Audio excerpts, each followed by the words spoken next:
Good afternoon, fellas. Frankie Day for Frankie Day Models. Okay, guys, I got for you today video number 3 on the Washburn Tug, guys. I couldn't get a video on that, not yet. I'll probably hopefully I'll have it for tomorrow, because they called me in to go to work early and everything. A couple guys got sick on the job or something, so they called me in, and you know what that means. They call you in early, it takes you away from the bench. So like the old saying, you got to make hay while the sun's shining. So I like money, and I like to buy models, and I can't do all that by sitting home not doing nothing. So it's very important to just go to work and earn your keep by sweat of the brow. You know how it goes, fellas out there. When you have to go to work, you got to work. You got families to take care of, bills to pay, and we're all in the same canoe.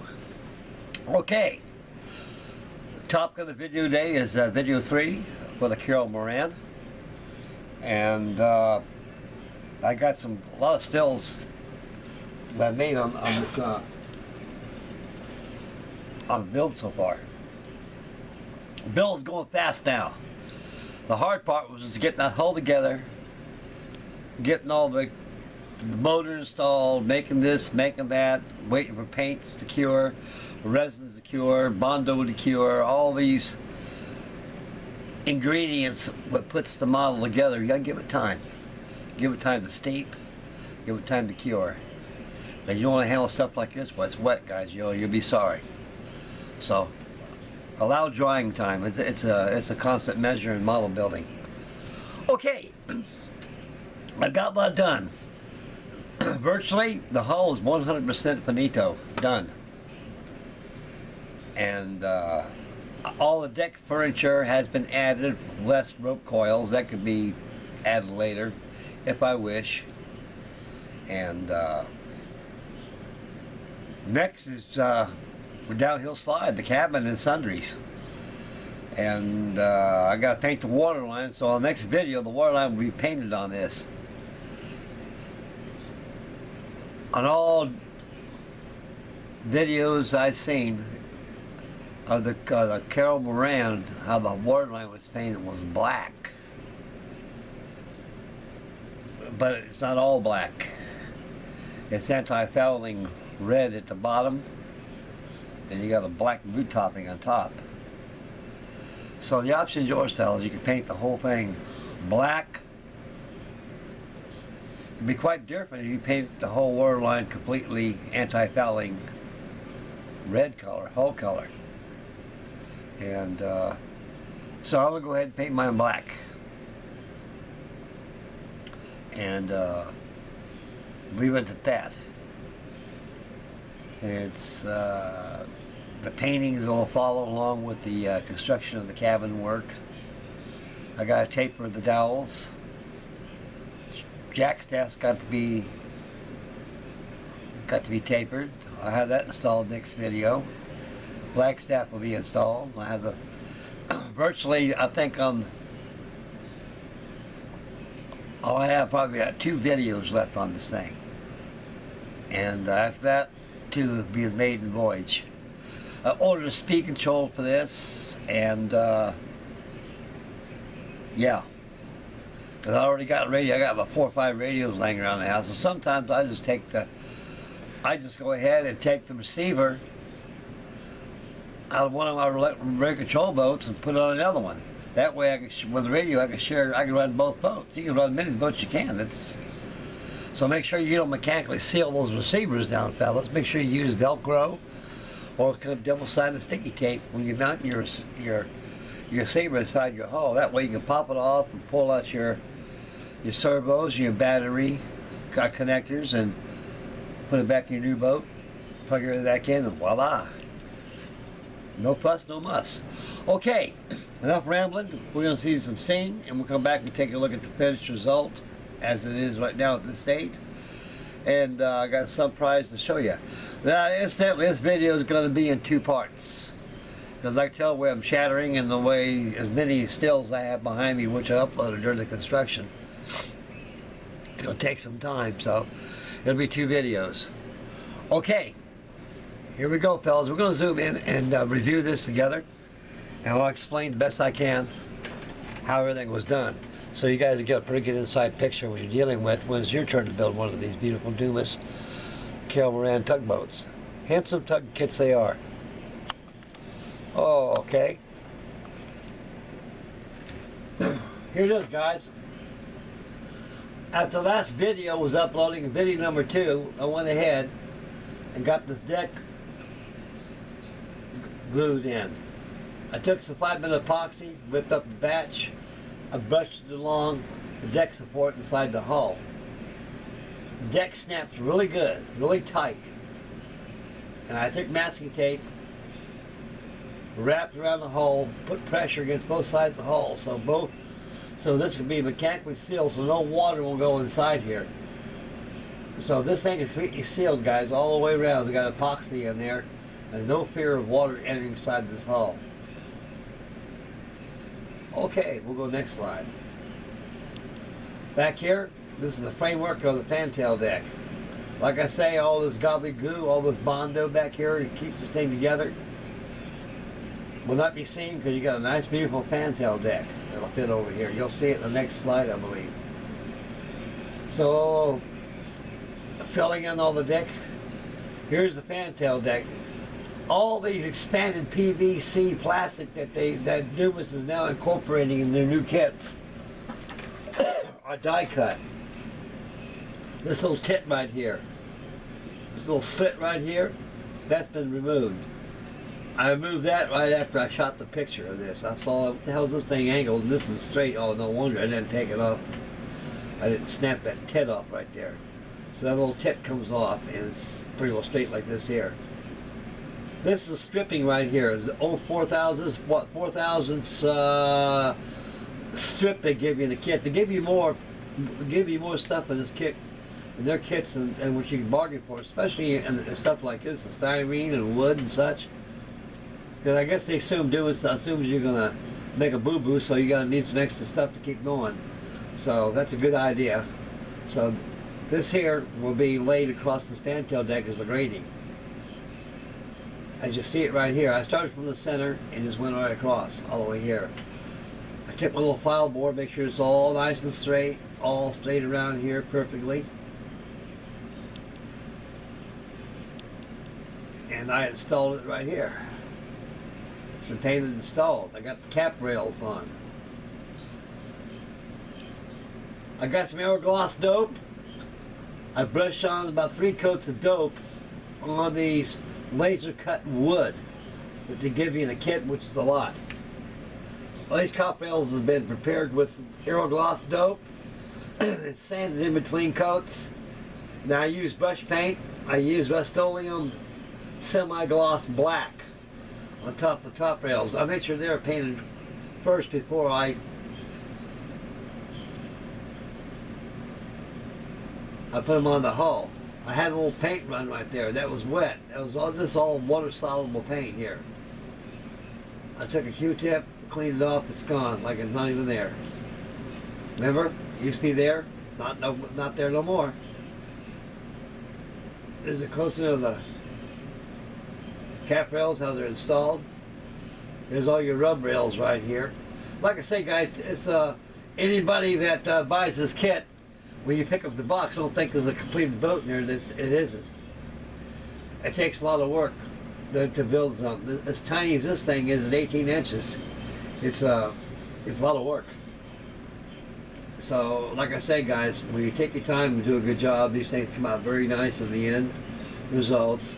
And also, you know, it looks good to the eye to all your friends.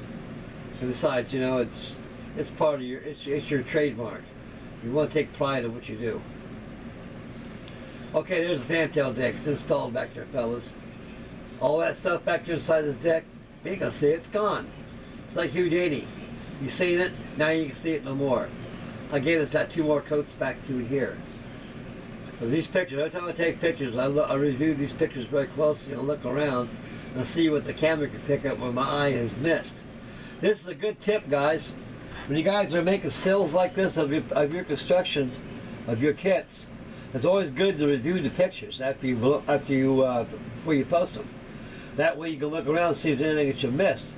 You say, oh my God, Those guys are going to see that. Anybody with a good trained eye can see the boo-boos, you know. So make sure you you study your proof pictures after you shoot them on your camera. That way you can go over any mistakes that you made and recorrect them before you post them on the tube, or post them anywhere in forums.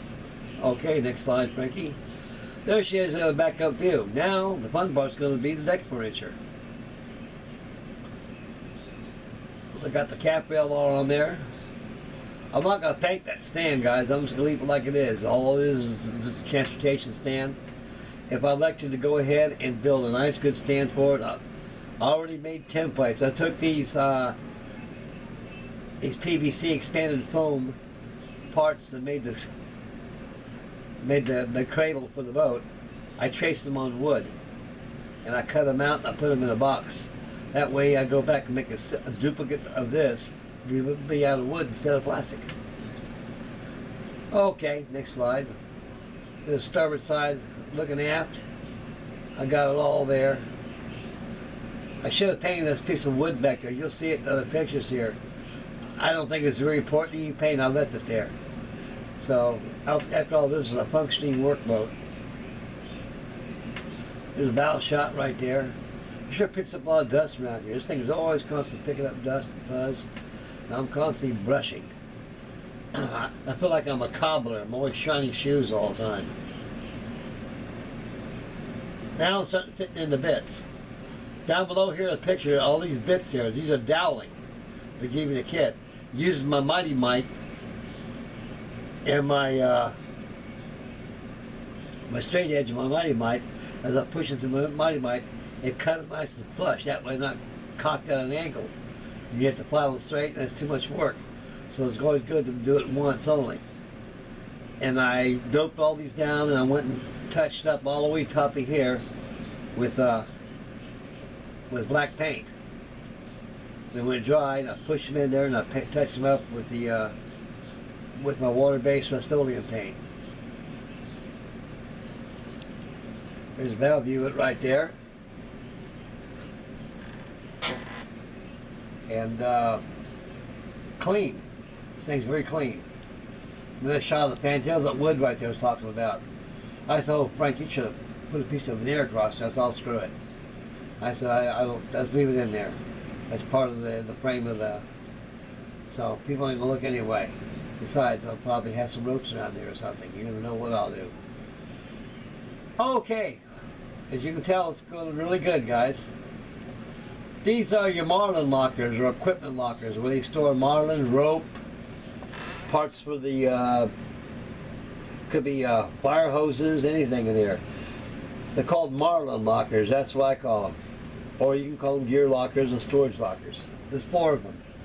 What they do, fellas, they give you a block of wood here, a big old long piece of wood. You gotta cut these. Use my Mighty Mite, I cut them all. Here's my big rear towing bit. This was a total. This here was very difficult to construct, because you got to take a block, drill a hole this way, and drill a hole this way, vertical and horizontal.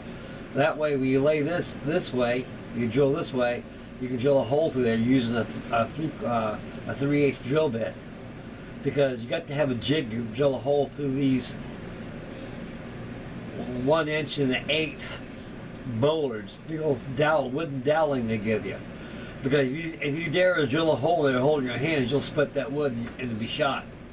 So it's always good to make a jig. The only way to do this correctly, you got to make a jig. They don't give you the wood in the kit. You got to do it yourself. You got to find a piece of block of wood somewhere. Use the drill press. Make sure that drill is straight down here in the center this way, which is vertical, and another drill horizontal. Then you lay your bit through here like this, all the way through there, and you drill a hole through your bit right here. That's what I did here. And of course you got these laser cut caps that go on there. I got it installed there, as you can see. All the bits, side bits, forward towing bits, rear towing bits, bollards, what you call them, they all have been painted and installed and assembled. to complete the deck furniture will be the lockers. Remember those lockers I just cut? I showed you guys in the last slide. They'll be coming up after this here, I believe. Here's a towing bit back here. This was all wood. This is wood. You got to drill a hole right through here, right through there, back through the end.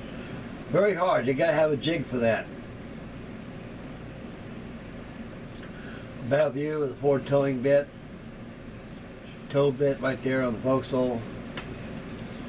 Now I've got those lockers all painted. They're all been doped, sanded down, wet with my board right there, nice and smooth. I gave these about 2 coats of primer before I painted that red on there. I brush painted all these red lockers. There's your double T bit right here. Your chalk. Your double T chalk. And all been 5-minute epoxy in place. This has been epoxy to the deck, this has been epoxy. So this completes the deck furniture. Another view of it. Look like a tug now, fellas. Aft view. I'm the only one on YouTube, on all build logs, who's let the skeg on this boat. I'm the only one that I know of that's let the skeg on this boat. On the plans, it shows you no skeg. That's not certain. On a real boat, they had a skeg back there. You got to protect that screw. Another beef I don't like about this boat is that Chensey half-inch propeller, I guess, or an inch propeller. It's a plastic 2-blade. I went ahead and got a hold of the good folks from Dumas, and they make a 1-inch, a very small 3-bladed brass prop for $20. So you're paying for that brass, fellas. So I don't like that 2-blade prop they give you, although it works very, very well. But I like to have something, I have a scale prop. So it's a 4-blade prop I got, guys. I got it for $20. I went ahead and got it, ordered it online. And so it'll be coming in one day, probably next week. And they got a lock nut. Oh, it's easy. All you gotta do is unscrew it and pull out that pin out of there. That prop will come right out with ease. And of course, the brass prop will screw in that threaded into that nickel rod that goes through your stepping tube. Okay, this is a battle shot. See, you got more dust on here. I'm constantly brushing all the time. What I'm doing, I got the boat to the side and I'm sanding, and I got that fan underneath my legs, guys. It gets hot back here, you know, it's hot. And it blows that stuff all over the place, and I'm constantly dusting all the time. So you can see I got the dust off. There's Smiling Jack right there. Okay, guys, this is it for Frankie Day. We'll take back the camera back to yours truly to finish up the video. I got something I want to show you. Okay, that completes that. On video number 3, that's about as far as I got. Next video is going to be the cabin. And right after that will be the final reveal. And guess what? It's going to be up in the wild blue yonder time. Airplanes. I've got that... oh boy, I haven't touched this in a long time.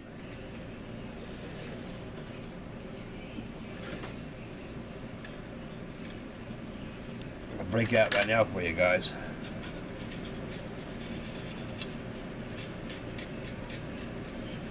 This thing is dirty. I have 3H Stamen. I'm going to go ahead and get this thing done. It's been painted white already. Well, I'm going to go ahead and paint the gold gray on it and do the washes on it. This thing's come out very nice. A little dusty, a little dirty, guys. I've been sitting down here for a long time. And it needs to be built. So I'm going to finish up this, then I'll hop on some airplanes. I know you guys will be pleased about that, and so will I. Because you know some guys, I've been on this for a long time, you know. And these boats for a long time, and I'm getting the plastic bug in me now. So it's good to